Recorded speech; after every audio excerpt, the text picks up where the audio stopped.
हंसी सुनाई दी। उसने जब नीचे अपने पैरों की तरफ देखा तो उसे एनाबेल डॉल दिखी, जो उसके देखते ही उसकी छाती पर आके बैठ गई और उसका गला घुटना शुरू हो गया। लू इतना डर गया था कि वो बेहोश हो गया। एनाबेल की कहानी शुरू हुई 1970 में, जब नर्स की पढ़ाई कर रही डोना को उसकी मां ने एक एंटीक डॉल गिफ्ट करी। डोना को बचपन से ही खिलौनों का बहुत शौक था और इसलिए वो कॉलेज में होने के बावजूद डॉल्स के साथ खेलना पसंद करती थी। नर्सिंग की पढ़ाई के दौरान डोना अपनी रूममेट एंजी के साथ एक अपार्टमेंट में रहती थी। डोना अपनी मां के गिफ्ट से बहुत खुश थी।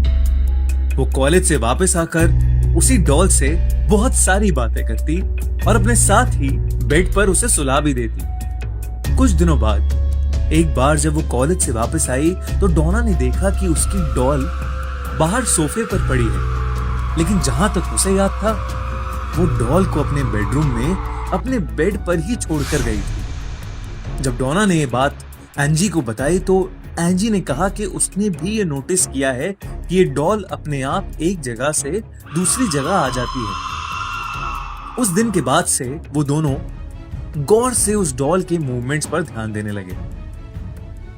जब भी वो दोनों घर आते डॉल की पोजीशन बदली होती थी। वो लोग कॉलेज जाने से पहले डॉल को किसी रूम में रखते और वापस आके देखते तो वो किसी और ही रूम में होती थी। धीरे धीरे ये चीजें बढ़ती गईं और कुछ दिनों बाद ये घटनाएं और भी डरावनी होने लगी। एक रात डोना डॉल को अपने रूम की चेयर पर रखकर अपने बेड पर सोने आ गई। देर रात उसे कुछ खिटपिट सी सुनाई दी जिससे उसकी नींद टूट गई। जब उसने हल्की सी आंख खोली तो उसे ऐसा लगा जैसे उस डॉल ने अपनी गर्दन घुमाई। डोना को एकदम से उसकी घूरती हुई आंखों से बहुत डर लगा। वो तुरंत उठ खड़ी हुई और उस डॉल को बाहर सोफे पर रख कर वापस सोने आ गई।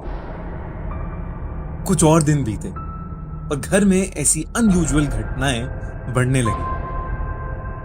एक शाम जब डोना और एंजी कॉलेज से वापस आए तो उन्होंने देखा कि अपार्टमेंट के कॉरिडोर में बहुत सारे पेपर्स पड़े थे जिस पर किसी बच्चे की हैंडराइटिंग में लिखा था हेल्प मी, और कॉरिडोर के एंड पर डोना की डॉल थी जो एंजी के रूम के दरवाजे से सटी हुई थी।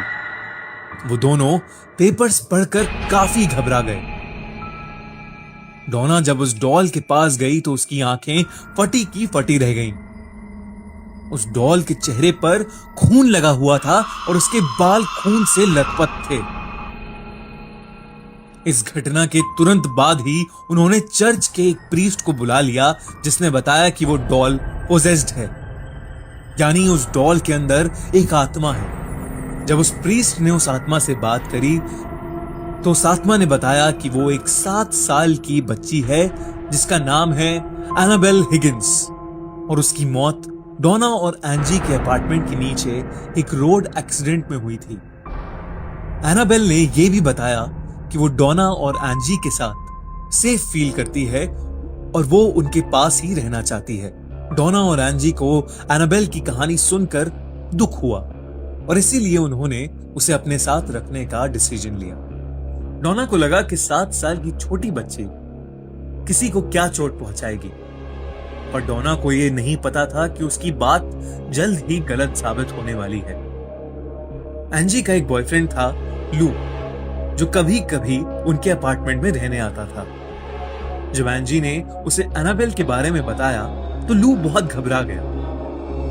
उसने कहा कि उसे वो डॉल शुरू से ही बहुत अजीब लगती है और डोना और एंजी को उस डॉल को अपने साथ नहीं रखना चाहिए, पर वो दोनों नहीं माने। एक रात सोते हुए जब लू की आंख खुली तो लू ने फील किया कि वो अपने शरीर को हिला नहीं पा रहा था। वो घबरा गया और उसे एक छोटी बच्ची की हंसी सुनाई दी। उसने जब नीचे अपने पैरों की तरफ देखा तो उसे एनाबेल डॉल दिखी, जो उसके देखते ही उसकी छाती पर आके बैठ गई और उसका गला घुटना शुरू हो गया।